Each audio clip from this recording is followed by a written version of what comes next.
ایک شخص ہے جس کا نام ہے مبارک ثانی، وہ ایک تفسیر شائع کرتا ہے، قرآن مجید کی ایک تفسیر لکھتا ہے جس کا نام تفسیر صغیر ہے، اور اس کے اندر وہ منمانی تشریحات کرتے ہیں۔ قرآن مجید کے تمام تفاسیر جو آپ صلی اللہ علیہ وسلم کے بعد سے لے کر آج تک جن مفسرین نے کیے ہیں، صحابہ سے منقول ہے، ان کو الٹ دیتے ہیں۔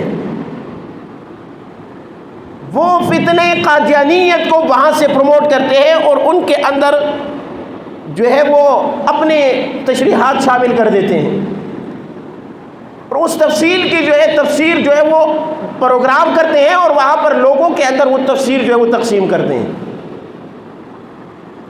اس کے خلاف علماء کو بات پتہ چل جاتی ہے تو وہ ان کے خلاف جو ہے وہ کیس دائر کر دیتے ہیں۔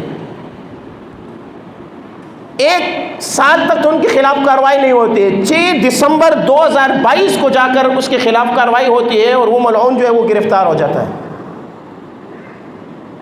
مختصراً عرض کرتا جاؤں کہ وہ جب گرفتار ہوتا ہے تو اس کے بعد سیشن کورٹ بھی اس کو ملزم قرار دے دیتا ہے کہ اس نے یہ غلطیاں کی ہیں۔ سیشن کورٹ کے بعد فیصلہ آ جاتا ہے لاہور ہائی کورٹ کے اندر، تو وہاں جب ان کی ضمانت کی بات آ جاتی ہے تو لاہور ہائی کورٹ بھی اس کی ضمانت کو خارج کر دیتی ہے کہ اس نے یہ جرم کیا ہے۔ لیکن لاہور ہائی کورٹ کے بعد جب بات آ جاتی ہے سپریم کورٹ کے اندر، تو سپریم کورٹ جو ہے وہ جا کے اس کو ضمانت دے دیتی ہے اور اس کو بری کر دیتی ہے۔ یہاں پر سب سے بڑی بات یہ ہے کہ اس فیصلے کے خلاف سپریم کورٹ کے پاکستان کے تمام مکاتب فکر اے سے لے کر زد تک، جن کا کسی مسئلے پر اتفاق عموماً نہیں ہوتا، تمام مکاتب فکر کے تمام بڑے علماء وہ سب جمع ہو جاتے ہیں اور سب کے سب یہ کہتے ہیں کہ بھائی یہ فیصلہ غلط ہے، نظر ثانی کی اپیل دائر کر دیتے ہیں۔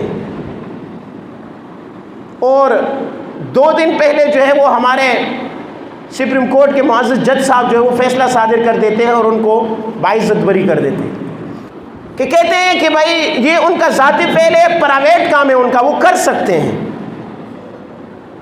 تو مسیلمہ کذاب نے جب نبوت کا دعویٰ کیا تھا، اس نے تو مسلمانوں کو یہ نہیں کہا تھا کہ تم میرے اوپر ایمان لے آؤ، انہوں نے تو اپنے لوگوں کو کہا تھا کہ میرے اوپر ایمان لے آؤ۔ پھر آپ صلی اللہ علیہ وسلم نے ان کو قتل کرنے کا کیا حکم دیا تھا کہ اس کو جا کے قتل کرو؟ پھر حضرت ابوبکر رضی اللہ تعالیٰ عنہ، آپ صلی اللہ علیہ وسلم کے دور میں تمام جو جنگیں ہوئی اس میں اتنے صحابہ شہید نہیں ہوئے، ایک مسیلمہ کذاب کے خلاف لڑی جانے والی جنگ کے اندر صرف 70 انصار صحابہ شہید ہوئے تھے۔ اس نے تو اپنوں کو کہا تھا کہ میں پیغمبر ہوں، مسلمانوں کو تو نہیں کہا تھا۔ پھر آپ صلی اللہ علیہ وسلم نے ان کے خلاف جنگ کیوں لڑی؟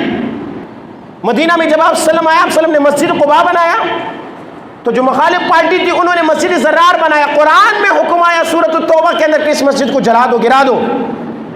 کیوں؟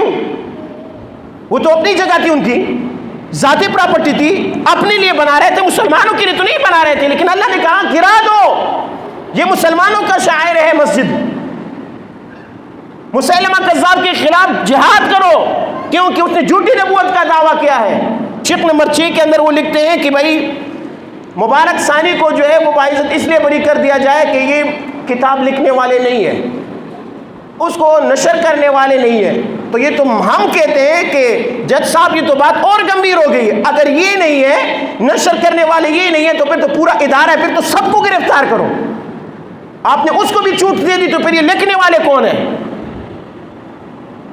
سوال یہ ہے، میں آپ حضرات سے پوچھتا ہوں، اگر میں آئینی پاکستان ان سے ان کی زبان میں پوچھتا ہوں کہ میں اگر آئینی پاکستان اٹھا کر اس مسجد کے چھت پہ بیٹھ جاؤں اور اس کے اندر من مانی باتیں لکھ دوں کہ اس شخص سے یہ مراد ہے، اس شخص سے یہ مراد ہے، اس سے یہ مراد ہے، پاکستان کا جھنڈا تبدیل کروں، آئین تبدیل کروں، قانون تبدیل کروں، تو میری کیا سزا ہوگی؟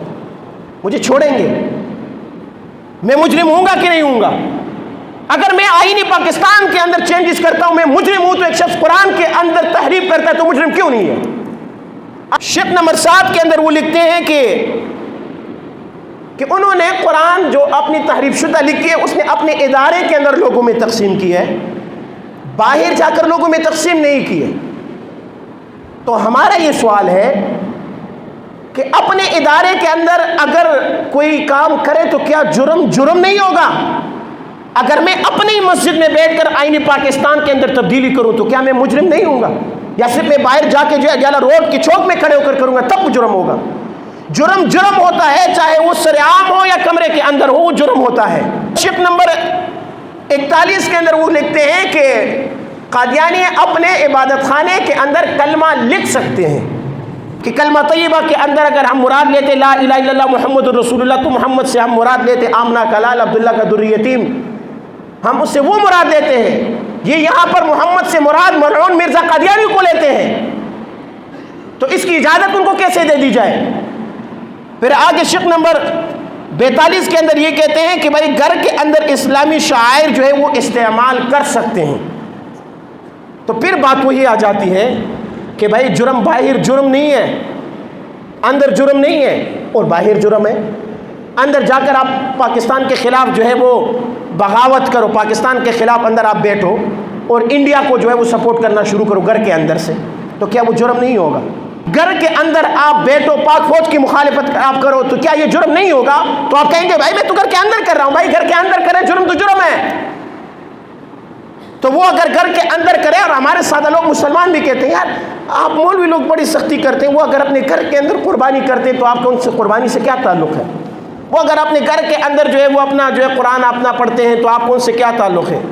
بھائی ہمیں ہندوؤں سے بھی کوئی جو ہے وہ تکلیف نہیں ہے، ہندو بت کی سجدہ کرتے کرے نا یار، یہودی اپنا عبادت کرتے کرے یار۔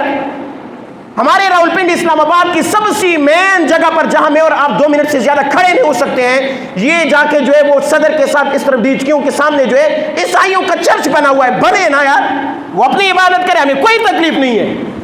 وہ مانتے ہیں کہ وہ غیر مسلم ہے، وہ کرے، پاکستان ہے، پاکستان کے جھنڈے میں ہم نے یہ بات طے کیا ہے کہ سفید جھنڈے سے مراد اقلیت ہے اور اقلیت کو ہم تحفظ دیں گے۔ ہمارے ملکی بھائی ہیں، ہمارے سر کے تاج ہیں، ہم ان کے ساتھ مساوات کے قائل ہیں، ہمارے نبی کے ہمیں یہ تعلیمات ہیں۔ لیکن یہ ہے کہ آپ دعویٰ کرو کہ آپ ٹھیک نہیں ہیں، میں ٹھیک ہوں، آپ مجھے کافر سمجھتے ہیں، خود کو مسلمان سمجھتے ہیں۔ آپ شہد کے بوتل، آپ شراب کے بوتل کے اوپر لکھ دو کہ یہ شہد ہے تو وہ شہد بن جائے گا۔ آپ کتے کے گوشت کے اوپر لکھو یہ بکری کا گوشت ہے تو کیا ہم مان لیں گے؟ چیف صاحب آپ ان کو، اس بکری کتے کو آپ بکری بنانے کے در پہ ہیں، آپ اس شراب کو شہد بنانے کے در پہ ہیں۔ ہم آپ سے گزارش کرتے ہیں کہ آپ سے بائی مسٹیک اگر یہ ہو گیا ہے یا کسی بھی طریقے سے یہ ہوا ہے تو لہٰذا ہم اسی کے لیے بھائی صاف سی بات ہے، ہم جان دینے کے لیے بھی تیار ہے۔ ختم نبوت کے حوالے سے کوئی کمپرومائز نہیں ہے۔ ختم نبوت کے حوالے سے ہمارا بوڑھا بھی جوان ہے اور ہمارا بچہ بھی جوان ہے، اور یہی تو سب سے بڑی بات ہوتی ہے۔ غازی علم الدین شہید نے کیا کہا تھا؟ جج نے جا کر جب ان سے کہا، وکیل نے، کہ بھائی تم ایک مرتبہ انکار کر دو کہ میں نے یہ قتل نہیں کیا ہے، میں نے لاجپال لعین کو جب میں نے مارا تو میں ہوش میں نہیں تھا، آپ اس بات سے انکار کر دو۔ انہوں نے کہا وکیل صاحب یہی ایک کام تو میں نے ہوش میں کیا ہے، اس سے بھی انکار کر جاؤں؟ تو تحفظ ختم نبوت کے لیے جان کا نذرانہ، یہ سب کچھ ہمارے سامنے کوئی معنی نہیں رکھتے۔ لہٰذا ہم پاکستانی پرامن طریقے سے ہم کہتے ہیں کہ بھائی لہٰذا یہ جو غلطی ہوئی ہے اس کا تدارک کر دی جائے۔ کیا آپ لوگ اس بات سے اتفاق کرتے ہیں؟ لہٰذا ہم اس بات کی مذمت کرتے ہیں اور ہم درخواست کرتے ہیں لہٰذا اس چیز کا تدارک کر لی جائے، اس چیز کا تدارک کر لی جائے کہ اس فیصلے کو واپس کر لیا جائے۔ اللہ تعالیٰ مجھے آپ لوگ کو عمل کرنے کی توفیق عطا فرمائے۔